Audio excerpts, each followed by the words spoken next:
couldn't believe that song was for me, you know.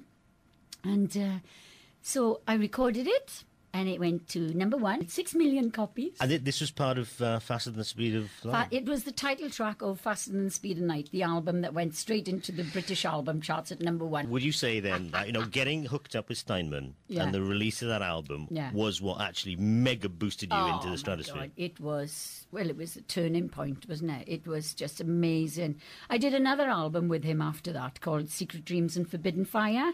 That album, and Faster Than the Speed of Night, now has been released as a double CD pack now. I've just found out. My old record labels put it out, you know. Mm-hmm. Oh, we look forward to that. Yeah. Let's go back to the girl who used to listen to the radio in Skewin and Tina Turner. Have you met Tina Turner? Yes, a couple of times. How was that? What was that like? Oh, it was really fantastic. The first time I met her, I was in Germany, and It's a Heartache was like number 3 over there. And I was doing a TV show, and Tina Turner was on the same show. And when I walked into because this was before her big comeback. Her big comeback, I think, was with Let's Stay Together. Let's Stick Together. Yeah. Anyway, it was before then. So she just left Ike, right? And she was like trying to make a comeback on her own. Yeah. And this was before a big one. Yeah. And I walked in, and she was on the stage rehearsing for the TV show, and she saw me walk in, started singing, "It's a heartache," you know, and she was like, no. I'm looking at her thinking, Tina Turner's up there, take grief. I was chuffed. Anyway, I still got the photograph she signed for me and everything, you know. And anyway, the next time I saw her, we were on the Wogan show together. And the strange thing was, I had a red leather skirt on. I'm getting excited now. And blackfish. Steady on, girl. And she had a black leather dress on with blackfish net on, you know. But of course, being Tina Turner, she had loads of outfits with her, I suppose, you know, because I didn't. I just took the one outfit. But she changed, and I thought it was so sweet. I thought it was wonderful. Party people! Oh, yeah. Playing the best music from the 60s to today. 102.1 Swansea Local Radio. Truly local radio, live from the heart of Swansea. 102.1 Swansea Local Radio. Binda in the presence of rock chick Bonnie Tyler. Rock chick. We picked up on the fact that Steinman was enraptured by the quality of your voice. Well, I didn't say enraptured, darling. You did. I've said that. All right. He really was taken with it, and he used it as an instrument in his work with you. But there's a story about your nodules. After I recorded Lost in France, and before I recorded It's a Heartache, I developed nodules, and I thought, I've just had a hit record, and all of a sudden now I've got nodules. I had to go to get them scraped off in a hospital, and 6 weeks your recovery time should be. But you know me, I talk too much, so it took me about 6 months, you know, before I could sing again. And when we went into the studio and I started singing It's a Heartache, like everybody was like, where did that voice come from? You know what I mean? It's much more husky than before.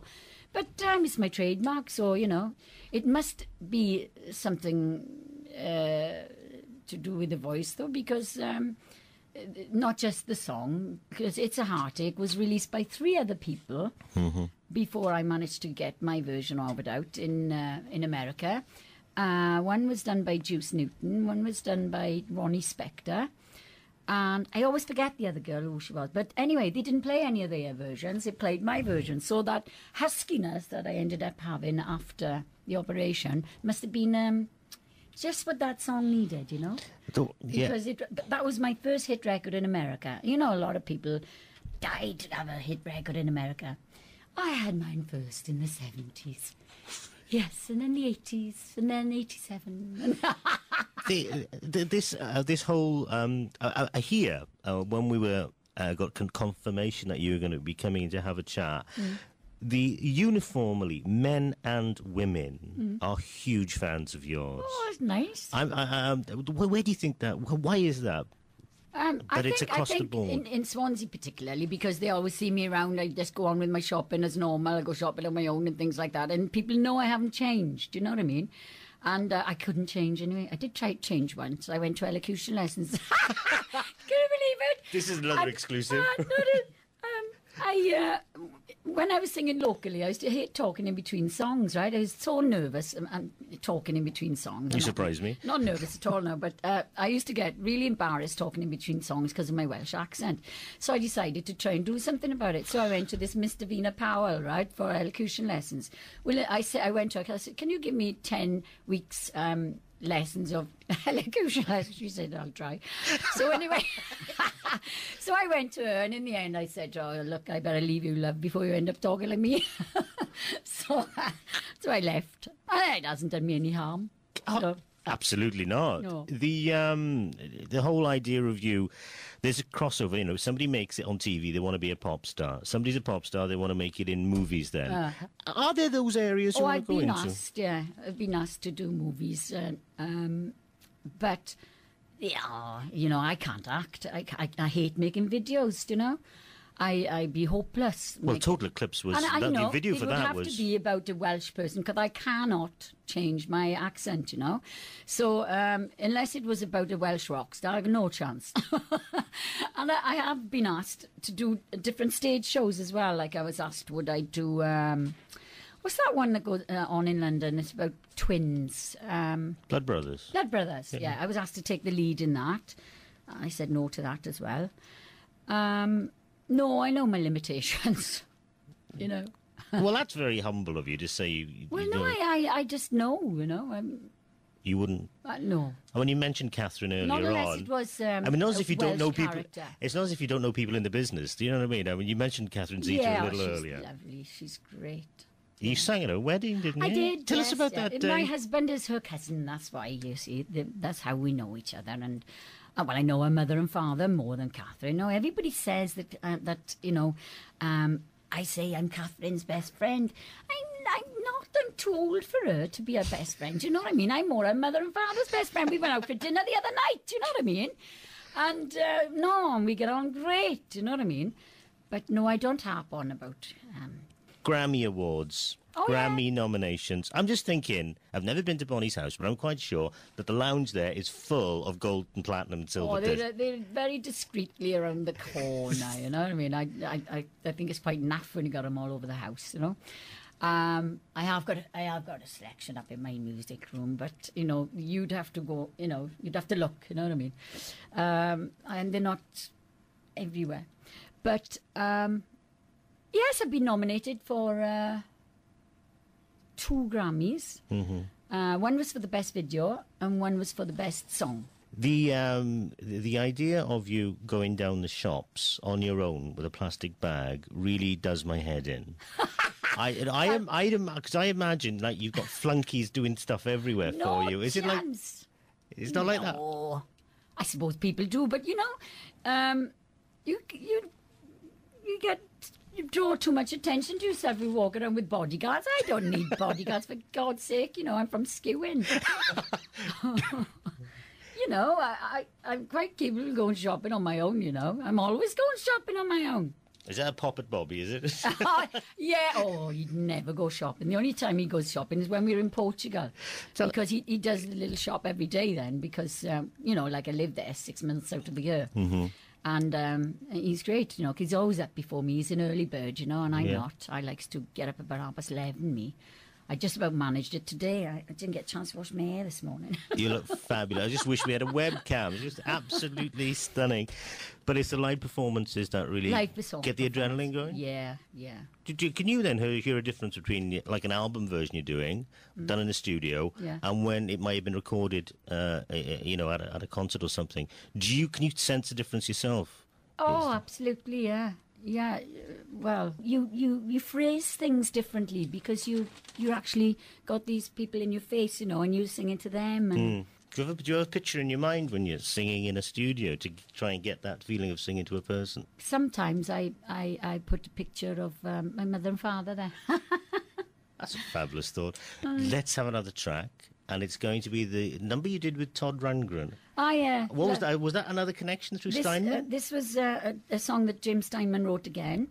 And, like, the first time I met Todd Rundgren was really strange because he came into the studio and he'd just been to the Rocky Horror and he came in with the skirt shorter than this one even, and this is short enough. And he had stockings and suspenders on and God knows what. I thought, what? Anyway, Todd Rundgren singing Loving You's a Dirty Job, but somebody's got to do it with me.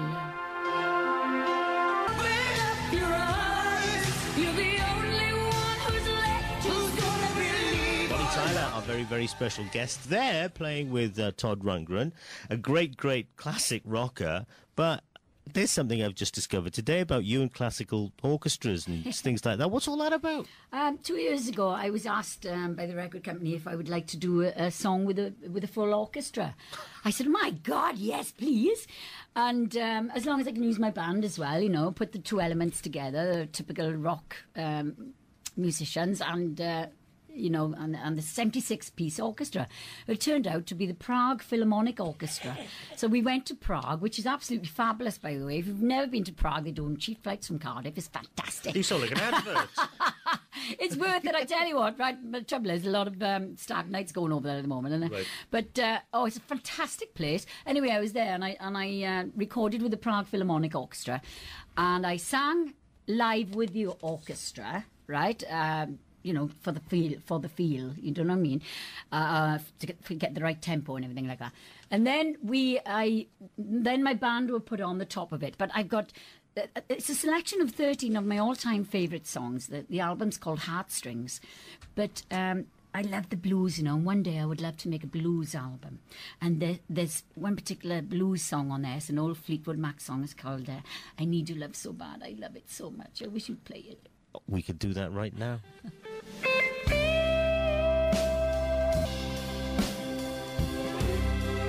Well, I tell you what, that's quite astonishing. The guitarist. Well, the singer's not too bad either, I tell you. But the thing is, a girl who started off with Bobby Wayne and the Dixies and the Townsmen, right, has now got as a backing band the Prague Philharmonic. I mean, how extraordinary a story is yours. It was such an incredible experience, yeah. We're bringing you right up to date now. Right up to date, because at the top of the show we talked about your huge success in Belgium and France. And Switzerland. With the number one Si Demain. Yes. We've got a copy here. Are we going to be able to buy this number one in the British shops? Is it available? I'm making a new album at the moment, right? And we are releasing it in, I think it's March. I think it's on Sony in March. And I don't think we're allowed to put this version on there. But I've just done a version with an opera singer in Australia, which is coming out in March as well. So we might stick that one on instead. All in time for St. David's Day. Yes.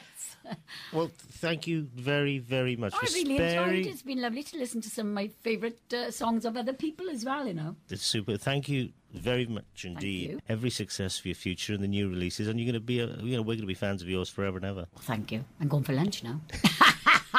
See you tomorrow.